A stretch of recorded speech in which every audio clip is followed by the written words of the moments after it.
সুপ্রিয় দর্শক, আসসালামু আলাইকুম। শুভেচ্ছা জানবেন। আরো একবার মার্কিন প্রেসিডেন্ট ডোনাল্ড ট্রাম্প কি আক্রমণের লক্ষ্যবস্তু হতে যাচ্ছিলেন? অর্থাৎ আরো একবার কি মার্কিন প্রেসিডেন্ট ডোনাল্ড ট্রাম্পের উপরে আক্রমণ করার একটা চক্রান্ত বা ষড়যন্ত্র বা একটা উদ্যোগ হয়েছে যুক্তরাষ্ট্রের ভেতরে? কারণ সবশেষ খবরে যেটি আমরা জানতে পেরেছি সেটি হলো যে হোয়াইট হাউসে যে নিরাপত্তা রক্ষীরা রয়েছে বা নিরাপত্তা চৌকি রয়েছে তাদের সঙ্গে একজন বন্দুকধারীর গুলি বিনিময় হয়েছে এবং বন্দুকধারী গুলিবিদ্ধ হয়েছে, তাকে হাসপাতালে নেওয়া হয়েছে, হাসপাতালে তিনি মৃত্যুবরণ করেছেন। যে সময়ে হোয়াইট হাউসের কাছে এই গোলাগুলি হয়েছে ওই সময়ে মার্কিন প্রেসিডেন্ট ডোনাল্ড ট্রাম্প হোয়াইট হাউসে অবস্থান করছিলেন।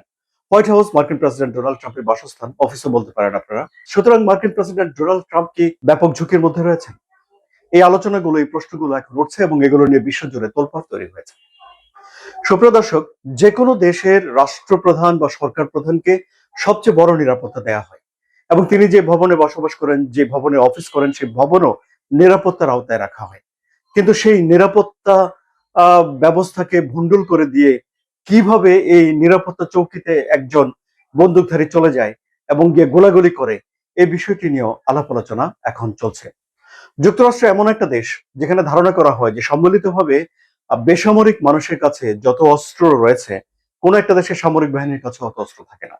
অর্থাৎ যুক্তরাষ্ট্রের অস্ত্র আইনটা একটা সহজ সরল, যে কোনো মানুষ চাইলে দোকান থেকে গিয়ে অস্ত্র কিনতে পারে, মানে চাল, ডাল, লবণ, কেরোসিন কেনার মতো যুক্তরাষ্ট্রের মানুষজন চাইলেও অস্ত্র কিনতে পারে। ফলে বিভিন্ন সময়ে যুক্তরাষ্ট্রের স্কুলগুলোতেও এই হামলার ঘটনা দেখা যায়, গোলাগুলির ঘটনা তখন এই আইন নিয়ে সমালোচনা হয়, নানান কথাবার্তা হয়।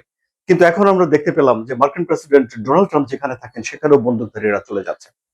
এক মাসও হয়নি কিন্তু এই যে কিছুদিন আগে হোয়াইট হাউস করেসপন্ডেন্স অ্যাসোসিয়েশনের যে ডিনারে একটা হামলার ঘটনা ঘটেছিল। এর আগে আরো দুবার মার্কিন প্রেসিডেন্ট ডোনাল্ড ট্রাম্পকে হত্যার চেষ্টা করা হয়েছে, নির্বাচনের সময় তাকে গুলি করা হয়েছে, ডোনাল্ড ট্রাম্পের কান ফুটো হয়ে গুলি চলে গেছে। এসব ঘটনাগুলো ঘটছে।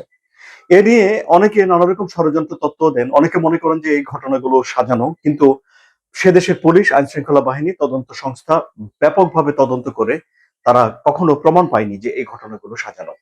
সুতরাং এই বিষয়গুলো যুক্তরাষ্ট্রের মতো একটা আধুনিক দেশে, একটা পাওয়ারফুল দেশে, তার দেশের প্রেসিডেন্টের বাসভবনের সামনে সেভাবে গোলাগুলি করে ফেলবে কেউ, এই বিষয়টা বেমানান, তাই নয় কি? আপনাদের কি মতামত কমেন্টে জানান। আলোচনা ভালো লাগলে সাবস্ক্রাইব করে চ্যানেলের সঙ্গে থাকুন। ধন্যবাদ সবাইকে।